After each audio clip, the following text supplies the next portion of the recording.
The anime starts with our protagonist named Mitsuha falling off a cliff when she hears a strange voice and wakes up in a world much different from her own while she tries to make sense of what just happened. Mitsuha thinks about what happened before she died, making her remember her parents and big brother's death and her pitiful situation after them. She thinks about what her otaku brother, Takeshi Yamano, would do in this situation and realizes that she is not dead but has come to a parallel universe. Mitsuha decides to look for food, but while she walks, Mitsuha comes across a forest where a little girl named Colette is gathering herbs. Colette watches as hungry Mitsuha faints and decides to take Mitsuha to her hometown. Mitsuha wakes up but soon realizes that she is unable to understand her language, and despite the language barrier, Mitsuha expresses her delight in knowing Colette's name. The following day, Mitsuha wakes up to find herself fully healed, but also discovers that she is in a less advanced world. Colette comes running as she is worried about Mitsuha's well-being, but Mitsuha shows that she is better and offers to help Colette search for food. While they are out gathering plants, Mitsuha reflects on how her brother must have felt like her, as she also wants to protect Colette despite the dangers around them. Suddenly, wolves appear, and Mitsuha helps Colette to climb a tree while she leads the wolves away. However, Mitsuha trips and is almost attacked by one of the wolves, but in a sudden burst of energy, Mitsuha teleports away and finds herself back in her home in Japan. As she sees the rock, she realizes that her experience was not a dream and quickly grabs some weapons, including her brother's sling and razor, and contemplates going back. She ultimately decides to return, motivated by thoughts of Colette's safety. Using the sling, Mitsuha gets the wolves' attention and finishes it off with a knife, making the baby wolves flee. However, Mitsuha faints from exhaustion and finds herself floating in a strange place and encounters a lucky cat statue that claims to be an advanced life form made of pure energy. The cat informs Mitsuha that she now possesses his ability to travel between worlds and heal at an accelerated rate, and also grants her the ability to understand different languages. Back in Colette's world, Mitsuha thanks her for curing her and pretends to have regained her memory while she can understand their language. Colette's father thanks Mitsuha for protecting his daughter and rewards her with gold coins. Mitsuha realizes that this is an opportunity for her as she needs to earn enough money to retire in both worlds and decides to sell goods from Earth for gold. She calculates that she needs to save 2,000 million yen to retire comfortably in both worlds. Later in the night, Mitsuha explains that she got separated from her crew while fleeing from her country, making Colette sad, and she hugs Mitsuha, making her faint. The next day, Mitsuha was brainstorming ideas for products she could sell in this world, including matches, lighters, and air fresheners. As Mitsuha talks to some men from the village, she learns about the lord of the area and the king and realizes she needs to head to the capital to gain support. However, Colette overhears her plans and tries to convince her to stay. Mitsuha reassures Colette that she has friends waiting for her in the capital and promises to visit Colette again. The next morning, Mitsuha uses a carriage to the lord's city to seek his support before moving on to the royal capital. However, during the ride, she realizes that she hasn't showered since arriving in this world, and it is starting to bother her. She asks the driver to drop her off near a tree, and when no one is around, she teleports to her house to shower. After freshening up, Mitsuha wanders around the house and turns all of her assets into cash. Using her language abilities to research online, she finds a private security company called Wolf's Fang and uses Google Maps to locate their compound in South America. Mitsuha teleports there, pays the guard, and meets with the leader of the company. Mitsuha also shows him the gold from the other world, and he values it at $200 per piece. Mitsuha calculates that she would need to save 80,000 gold to achieve her goals. Mitsuha and the leader of Wolf's Fang come to a deal where she will buy some guns and get training in shooting for self-defense. She even faces an inner battle with her brother about the morality of killing, ultimately concluding that if a villain were to threaten her or her family, she would show no hesitation in killing them. Mitsuha also researches aristocratic societies to determine what products to sell upon her return, making her pick up some jewelry that she can sell off in the other world. Mitsuha even orders a custom outfit for faking her noble background. With all of her preparations complete, she returns to the other world on a motorbike to make her future journey easier. However, she almost gets discovered by a couple of adventurers, but she manages to flee them using her teleportation ability. Mitsuha again uses her ability and finally reaches the Count's mansion.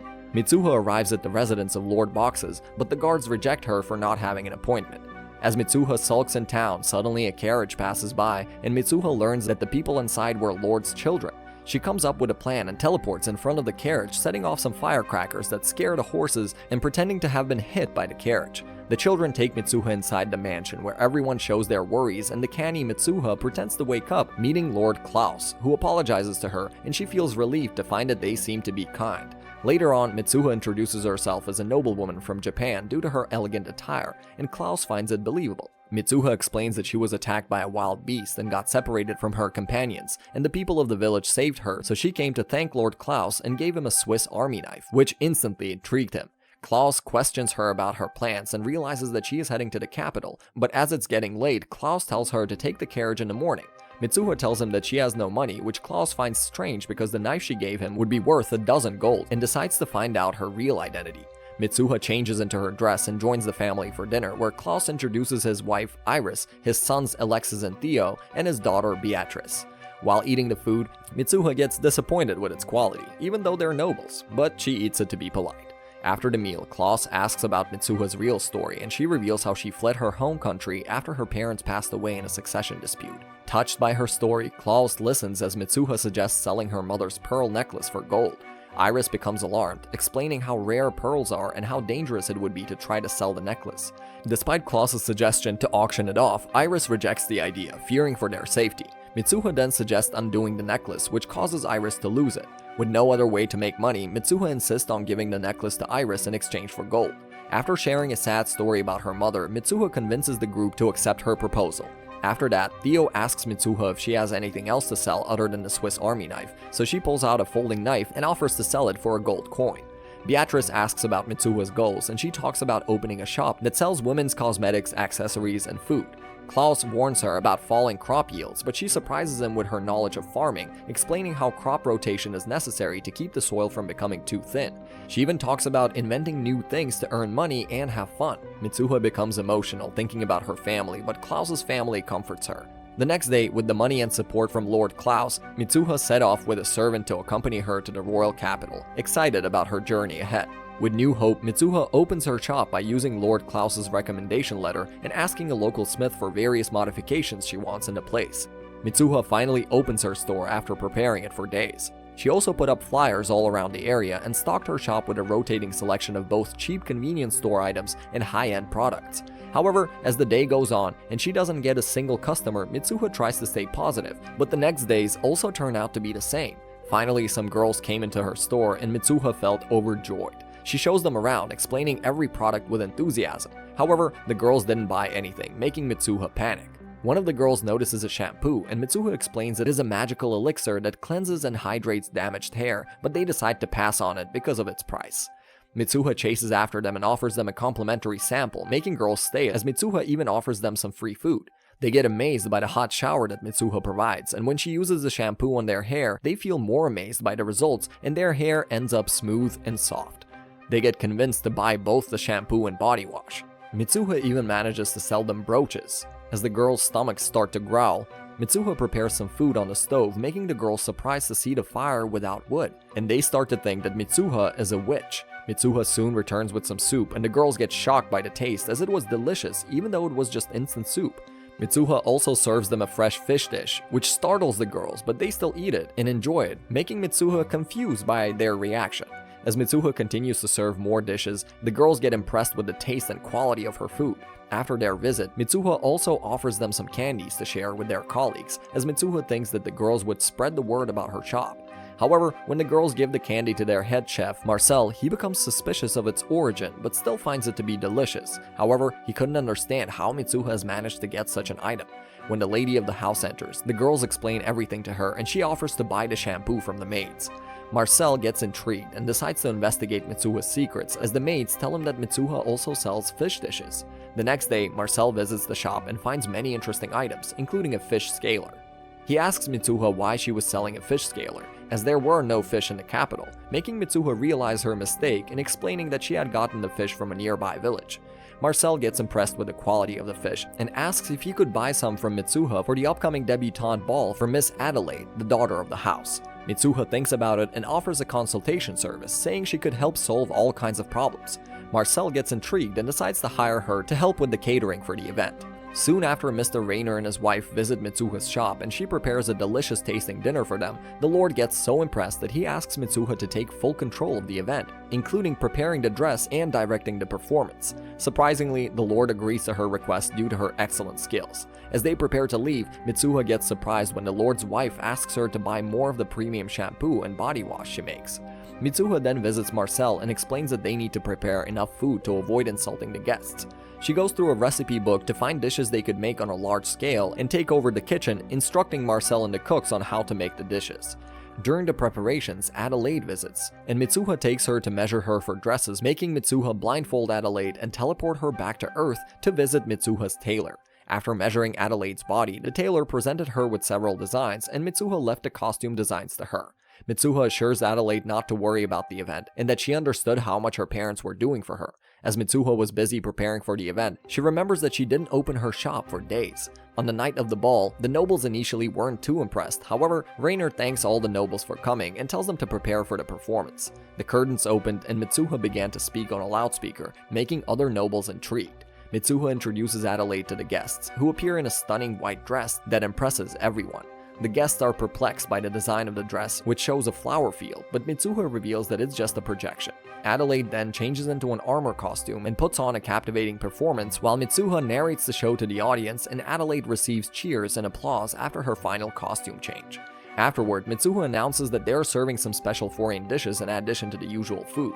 The guests are surprised to find fish on their plates and wonder if it's safe to eat, but they end up trying it anyway and find it delicious. Everyone seems to be enjoying the food, and Mitsuha thinks everything is going well until she is suddenly grabbed by Iris and taken to Klaus. Iris claims that she tried to visit Mitsuha's shop several times before, but found it closed every time, making them worried. Klaus and Iris are curious as to what Mitsuha is doing here, and she explains that she is here for business. Just as she is released, one of the cooks grabs her again and informs her that the food is running out, even though they prepared twice as much as they needed. The guests are eating too much, as it's food they've never had before. Mitsuha apologizes and heads to the kitchen, where she finds everyone demoralized. Mitsuha reminds Marcel of the steaks and orders them to make fries since they still have some left. She also decides to serve dessert along with fries, and everyone is delighted. The nobles are thoroughly impressed with everything, from the entertainment to the food, and the dance turns out to be a huge success. After successfully reopening her shop, Mitsuha can collect 260 gold from the ball, which is worth 26 million yen. She decides to use photos taken during the event and plans to sell them to the nobles at a premium. However, a man suddenly barges in and demands fish, claiming to be Baron Turk's head chef. He insisted that he could make food just as good as Mitsuha's if only he had the right ingredients, and when Mitsuha refuses to sell him the fish, he becomes aggressive, threatening her. Luckily, Iris arrives just in time and rescues Mitsuha from the man's harassment. Klaus also appears, and they all wonder about the man's intentions, making him run away in fear. Iris forcibly takes Mitsuha to their house, where she is warmly greeted by Beatrice. Theo praises Mitsuha for the successful debutante ball and the amazing food and performance, making Beatrice envious that she had missed it, and she scolds her brothers for not telling her about it. Beatrice asks Mitsuha if she will be willing to host her debutante ball as well, making Mitsuha nervously agree to her. The whole family shares a meal, and Klaus congratulates Mitsuha on the success of the ball. However, when they ask questions about where she got the food and the items she sold in her shop, Mitsuha quickly thought of an excuse and claimed that they were all things that her friends had sent her from her hometown. Mitsuha also explained that she was only selling extra items that were sent to her after serving all the food. The group finds her explanation strange, but eventually accepts it.